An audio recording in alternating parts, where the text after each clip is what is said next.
Hello বন্ধুরা, কেমন আছেন সবাই? আশা করি সবাই আল্লাহর রহমতে অনেক ভালো আছেন। তো বন্ধুরা, আমরা অনেক সময় একটা বিপদে পড়ে থাকি। বিপদটা হলো কেউ যদি আপনাকে কল দেয়, কল দেওয়ার পরে কিন্তু মোবাইলে ফ্ল্যাশ লাইট জ্বলে ওঠে। তো আমরা অনেক সেটিং ঘাটাঘাটি করার পরেও কিন্তু সেই সেটিংটি খুঁজে পাই না কীভাবে ফ্ল্যাশ লাইট বন্ধ করতে হয়, আর এটা কিন্তু আসলে খুবই একটা বিরক্তিকর ব্যাপার।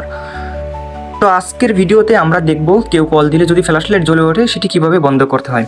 তো সর্বপ্রথম আমরা কী করবো, সেটিং অপশনে আসবো। ফোনের সেটিং অপশনে আসার পরে আপনারা কী করবেন, সিম কার্ড অ্যান্ড মোবাইল ডাটা নামে একটি অপশন আছে, এই অপশনটি আপনারা খুঁজে বের করবেন।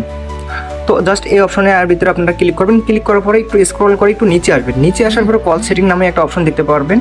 জাস্ট এই কল সেটিংয়ের উপর আমরা ক্লিক করব। কল সেটিংয়ের উপরে ক্লিক করার পরে ফ্ল্যাশ অন কল নামে একটা অপশন দেখতে পারতেছেন, এটা আমাদের অন করা আছে, এটা আমরা অফ করে দিব। এটা অফ করে দিলে কিন্তু আমাদের সেটিংটি বন্ধ হয়ে যাবে। আর এটা যদি অন থাকে তাহলে কেউ কল দিলে অবশ্যই ফ্ল্যাশ লাইট জ্বলে উঠবে। তো সুতরাং এইভাবে আপনারা বন্ধ করে দিতে পারেন। আর ধন্যবাদ আপনাদের সবাইকে ভিডিওটি দেখার জন্য। ভিডিওটি যদি ভালো লাগে তাহলে ভিডিওটিতে লাইক কমেন্ট করে চ্যানেলটি সাবস্ক্রাইব করে রাখবেন।